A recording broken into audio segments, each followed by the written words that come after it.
Hello students, learning phase in physics में मैं मीतू सैनी आपका स्वागत करती हूँ। आज हम करने जा रहे हैं गॉस थ्योरम की एप्लीकेशंस।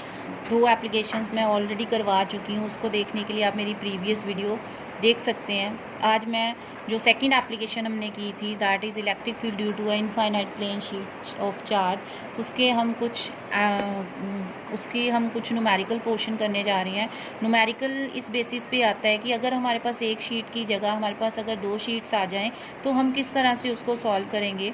तो यहाँ पे हम दोबारा से गॉस थ्योरम नहीं लगाएंगे। यहाँ पे हम जो प्लेन शीट की ऑलरेडी गॉस थ्योरम की को यूज़ करके हम निकाल चुके हैं इसका इलेक्ट्रिक फील्ड, वो इलेक्ट्रिक फील्ड का डायरेक्ट रिजल्ट यूज़ करेंगे।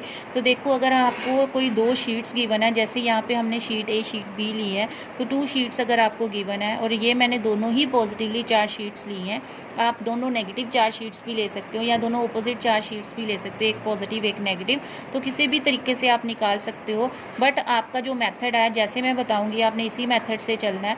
सिर्फ डायरेक्शंस का फ़र्क पड़ेगा, तो वो डायरेक्शंस आपने चेंज करनी है in case of negative charge. बाकी सारी चीज़ें सेम है, इसी तरह से आपने उसको फॉलो करना है। तो न्यूमेरिकल भी कई बार आ जाता है, तो वो न्यूमेरिकल भी आप सेम मेथड से निकाल सकते हो। आपको रिजल्ट याद रखने की ज़रूरत नहीं है, आप डायरेक्ट ये मेथड अप्लाई करो तो न्यूमेरिकल भी इसी से निकल जाएगा। तो देखो, ये हमारे पास 2 पॉजिटिवली चार्ज शीट्स हैं, इनफाइनाइट शीट्स हैं, और ये दोनों ही एक दूसरे के पैरेलल हैं। ये शीट ए है और ये शीट बी है। तो इसकी मैंने सरफेस चार्ज डेंसिटी ली है सिग्मा ए, इसकी सरफेस चार्ज डेंसिटी है सिग्मा बी। तो सबसे पहले तो हमें ये फाइंड आउट करना है कि to the left of this sheets कितना इलेक्ट्रिक फील्ड होगा, to the right of this sheets कितना इलेक्ट्रिक फील्ड होगा, और बिटवीन दी शीट्स कितना इलेक्ट्रिक फील्ड होगा। हमने ये फाइंड आउट करना है।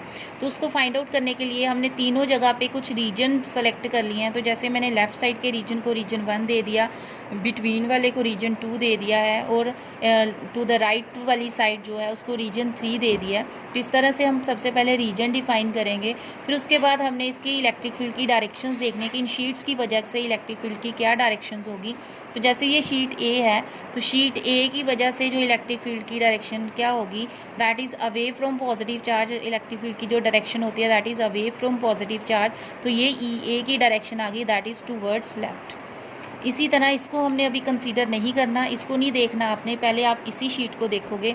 तो इस शीट की जो राइट साइड पे जो डायरेक्शन होगी दैट विल टूवर्ड्स राइट। तो यही जो है राइट डायरेक्शन यहाँ तक आ गई है, तो ये हमने लिख दिया है। थर्ड रीजन में भी इसकी डायरेक्शन क्या है, टूवर्ड्स राइट। ये सिर्फ शीट ए की बात हमने की है। अब अगर हम शीट्स बी को कंसीडर करें, तो शीट बी का जो राइट साइड वाली, ये जो यहाँ पे जो है इलेक्ट्रिक फील्ड थर्ड रीजन में टूवर्ड्स राइट आ जाएगा, और इस साइड पे टूवर्ड्स लेफ्ट आ जाएगा, क्योंकि the electric field is always away from the sheets, ठीक है, अवे फ्रॉम पॉजिटिव चार्ज। तो ऐसे ही यही वाला जो है हमारा, ये जो है इलेक्ट्रिक फील्ड टूवर्ड्स लेफ़्ट आ गया। तो ये हमारी इलेक्ट्रिक फील्ड की डायरेक्शंस आ गई। बस ये एक मेन चीज़ होती है इसमें करने वाली, कि अगर आपने इलेक्ट्रिक फील्ड की डायरेक्शंस करेक्टली लिख ली हैं तो आपका जो आंसर है वो फटाफट से आ जाएगा। तो सबसे पहले हम रीजन 1 में लिखेंगे। रीजन 1 में नेट इलेक्ट्रिक फील्ड क्या निकालेंगे। अब दोनों ही इलेक्ट्रिक फील्ड की जो डायरेक्शन है वो बिल्कुल सेम डायरेक्शन में है। इट मीन्स यहीं से पता चल रहा है दोनों इलेक्ट्रिक फील्ड क्या होंगे, आपस में ऐड होंगे। बट हमने क्या लेना होता है, अगर जो नेगेटिव एक्स एक्सिस की तरफ जा रहा है तो उसको हमने नेगेटिव साइन के साथ लेना, और जो पॉजिटिव एक्स एक्सिस की तरफ जा रहे हैं उनको हमने पॉजिटिव साइन लेना होता है। तो ये हमारे पास नेट इलेक्ट्रिक फील्ड आ जाएगा, क्योंकि it is towards negative x axis, तो माइनस ए ये, और ये हमारे पास आ जाएगा माइनस ई बी। तो ये माइनस ई ए होता है सिग्मा अपॉन 2 एप्सिलॉन नॉट। तो sigma A upon 2 epsilon naught, sigma B upon 2 epsilon naught. तो नेगेटिव साइन हमने बाहर निकाल दिया, 2 एप्सिलॉन नॉट भी हमने कॉमन निकाल दिया, तो ये आंसर आ गया sigma A plus sigma B. इसी तरह से हमने रीजन 2 में निकालना है। तो रीजन 2 में अगर आप रीजन 2 को देखोगे, तो ये जो इलेक्ट्रिक फील्ड है, ये this is towards right and this is towards right. तो यहीं से पता चल रहा है अपोजिट डायरेक्शन है, तो ये दोनों माइनस होंगे। ई ए को हमने पॉजिटिव लेना है, क्योंकि ये पॉजिटिव एक्स एक्सिस की तरफ मूव कर रहा है। इसको हमने नेगेटिव लेना, क्योंकि ये नेगेटिव एक्स एक्सिस की तरफ मूव कर रहा है। तो ये हमने लिख दिया ई ए माइनस ई बी। अब ई ए की जगह हमने पुट कर दिया sigma A upon 2 epsilon naught, E B की जगह उसकी वैल्यू पुट कर दी, तो ये हमारे पास आ गया sigma A minus sigma B. इसी तरह से थर्ड रीजन को आपने देखना है। तो थर्ड रीजन देखोगे तो दोनों ही सेम डायरेक्शन में है, तो दोनों ऐड हो जाएंगे, और दोनों ही पॉजिटिव एक्स एक्सिस की तरफ है, दोनों को हमने प्लस साइन के साथ लेना है। तो ये हमारे पास आ जाएगा sigma A plus sigma B. तो इनकी वैल्यूज़ जब हमने पुट करी तो ये हमारे पास नेट इलेक्ट्रिक फील्ड आ गया। तो ये हमने तब लिया है जब हमने दोनों ही जो चार शीट्स हैं वो डिफरेंट ली ली हैं। अगर हम ये केस ले लें कि दोनों ही जो चार शीट्स हैं वो सेम है, सेम का मतलब है दोनों के ऊपर सेम चार्ज है, तो इन दैट केस जो हमारी सरफेस चार्ज डेंसिटी है वो इक्वल हो जाएगी। तो ये हमने नेक्स्ट लिखा है कि if the two sheets have equal charges in that case surface charge density of sigma A should be equal to sigma B and that should be equal to sigma A. हमने खुद से ले लिया, से हमने इसको सिग्मा के equal लिख दिया। अब हमने रीजन 1 में, अब जहाँ सिग्मा ए सिग्मा बी था वहाँ हमने सिग्मा सिग्मा पुट कर दिया, तो हमारे पास आंसर आ गया माइनस सिग्मा अपॉन एप्सिलॉन। अब रीजन 2 है, रीजन 2 का अपनी जब एक्सप्रेशन देखोगे तो रीजन 2 का जो एक्सप्रेशन था that is 1/2 epsilon naught 2 epsilon naught sigma A minus sigma B. तो जब यहाँ पे सिग्मा सिग्मा पुट करोगे तो sigma minus sigma that is 0। तो रीजन 2 का जो है 0 आंसर आ जाएगा। इसका मतलब अगर दो पॉजिटिवली चार्ज शीट्स हैं तो उनके बीच में जो इलेक्ट्रिक फील्ड है that should be 0। In region 3 में देखिए आप, तो sigma A plus sigma B मतलब sigma plus sigma 2 sigma upon 2 epsilon naught, तो सिग्मा अपॉन एप्सिलॉन नॉट इसका भी वही आंसर आएगा जो रीजन 1 का आया था। यहाँ नेगेटिव साइन था क्योंकि ये नेगेटिव एक्स एक्सिस की तरफ थे, यहाँ पॉजिटिव साइन आ गया क्योंकि ये पॉजिटिव एक्स एक्सिस की तरफ है।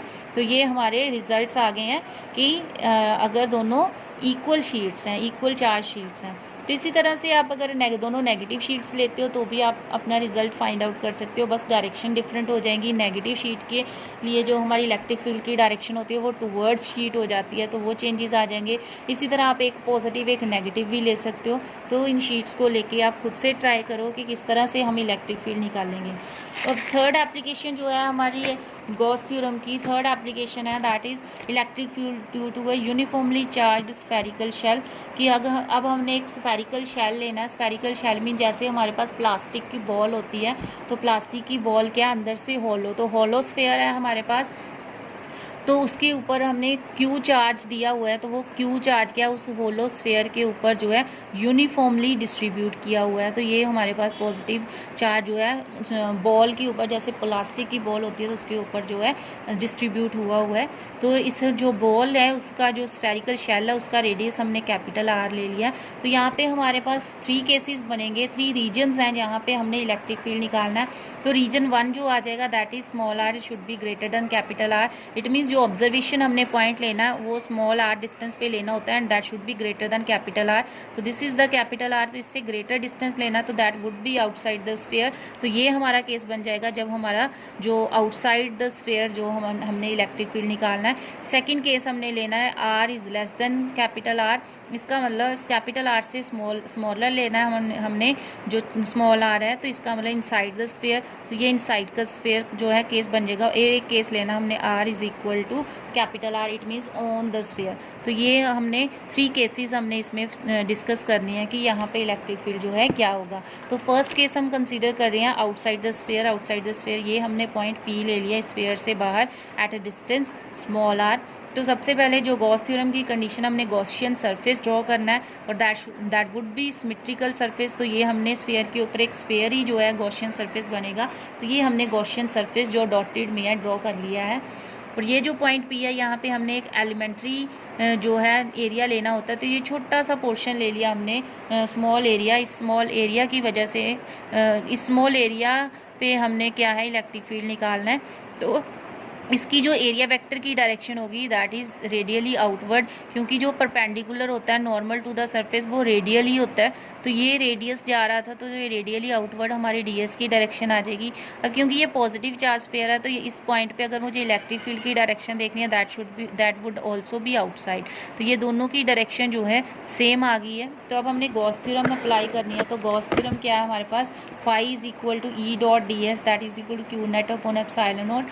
तो ई डॉट डी एस को हमने खोलना है। तो ई डॉट डी एस को जब हमने खोला तो वो बन गया हमारे पास E D S cos theta होता है। तो थीटा मीन्स इन दोनों के बीच में डायरेक्शन ई और डी एस के बीच की एंगल, तो ये दोनों के बीच का एंगल क्या है 0 डिग्री। तो ये हमने 0 डिग्री पुट कर दिया है। तो ये हमारे पास आ गया ई डी एस। तो ई जो है हमारा जो गॉसियन सरफेस होता है वो कांस्टेंट होता है, वहाँ पे इलेक्ट्रिक फील्ड कांस्टेंट होता है। तो इलेक्ट्रिक फील्ड को हमने बाहर निकाल दिया। तो हमारे पास सिर्फ इंटीग्रेशन आ जाएगी डीएस की। डीएस की इंटीग्रेशन का मतलब है ये जो स्मॉल हमने एरिया एलिमेंट लिए हैं इन सारे छोटे एरिया एलिमेंट्स को जब हम ऐड कर देंगे तो हमारे पास पूरे स्फेयर का एरिया आ जाएगा। तो यहाँ जब हम डीएस को इंटीग्रेट करेंगे तो एरिया ऑफ स्फेयर आएगा। तो एरिया ऑफ स्फेयर क्या होता है 4 पाई r स्क्वायर। तो ये हमने एरिया ऑफ स्फेयर पुट कर दिया है। अब इसके बाद हमारे पास फाई की वैल्यू आ गई और फाई हमारे पास क्यू अपॉन एप्सिलॉन नॉट है, तो वो हमने क्यू अपॉन एप्सिलॉन नॉट के इक्वल कर दिया। तो यहाँ से ई हमारे पास आ गया Q upon 4 pi epsilon naught R square. तो ये हमारे पास इलेक्ट्रिक फील्ड आ गया।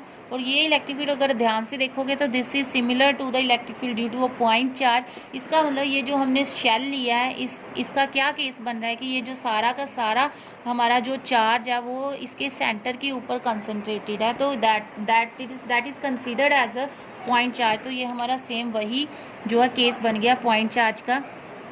उसके बाद हमारा सेकंड केस आता है that is on the sphere. तो जब हम स्फीयर के ऊपर इलेक्ट्रिक फील्ड निकाल लेंगे तो स्मॉल और कैपिटल आर दोनों इक्वल हो जाते हैं। तो हमने कुछ नहीं करना, जहां हमने स्मॉल आर लिखा था वहां हमने कैपिटल आर इक्वल पुट करके कैपिटल आर लिख देना। तो this is the electric field on the sphere.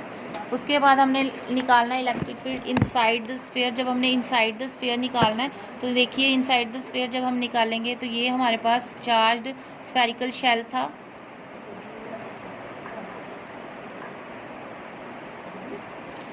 और इसका जो रेडियस हमने लिया था कैपिटल आर रेडियस था। अब हमने जो रेडियस लेना है small R that would be lesser than this capital R. तो ये हमारा गॉसियन सरफेस बनेगा। तो ये हमारा गॉसियन सरफेस है। तो यहाँ पे हमने इलेक्ट्रिक फील्ड निकालना है। तो ये हमने एरिया एलिमेंट ले लिया, ds हमारा एरिया एलिमेंट है। तो इलेक्ट्रिक फील्ड की डायरेक्शन जो है वो भी इसी डायरेक्शन में आएगी। तो ये देखो हमारे पास फाई जो होता है क्यू अपॉन एप्सिलॉन नॉट होता है। और जब हम इस गॉसियन सरफेस के तो देखेंगे तो इसके अंदर तो कोई भी चार्ज नहीं है, सारा चार्ज जो है बाहर है उसके, तो अंदर कोई भी चार्ज नहीं है। तो क्यू इनसाइड जो है ज़ीरो है। जब क्यू को हम ज़ीरो पुट करेंगे तो फाई ज़ीरो आ जाएगा और फाई जो होता है ई डॉट डी एस होता है और that would be equal to zero. It means electric field equal to zero. तो electric field inside the surface जो है ज़ीरो है। अब हम अगर ग्राफ प्लॉट करें तो इस साइड हम अगर r डिस्टेंस ले लें, इस साइड हम इलेक्ट्रिक फील्ड का डिस्टेंस ले लें, तो क्या होता है ये जब r जो है हमारा यहाँ पे हम ले लेते हैं कैपिटल R। तो जब तक तो r हमारा कैपिटल R से छोटा इलेक्ट्रिक फील्ड जो है हमारा ज़ीरो है। तो ये तो यहाँ तक यहीं पे आएगा। जब कैपिटल R हमारा स्मॉल आर जो है कैपिटल आर के इक्वल हो जाता है तो हमारी इलेक्ट्रिक फील्ड जो है मैक्सिमम है। और जैसे जैसे आर इंक्रीज़ करता जाएगा इलेक्ट्रिक फील्ड जो है डिक्रीज़ होती जाएगी। तो ये हमारा जो है इलेक्ट्रिक फील्ड का जो है ग्राफ आ जाएगा। तो इस साइड आ जाएगा इनसाइड, ये इनसाइड का वाला पोर्शन है जहाँ पे इलेक्ट्रिक फील्ड ज़ीरो है। ये आउटसाइड वाला है जहाँ पे इलेक्ट्रिक फील्ड डिक्रीज़ कर रहा है और ये जो है ऑन द स्फीयर है। तो ये हमारा ग्राफ आ जाएगा इलेक्ट्रिक फील्ड का। बच्चों अगर आपको ये सारे टॉपिक समझ में आ गए हों तो मेरी वीडियो को लाइक ज़रूर करें, शेयर करें और मेरे चैनल को सब्सक्राइब करें। Thank you.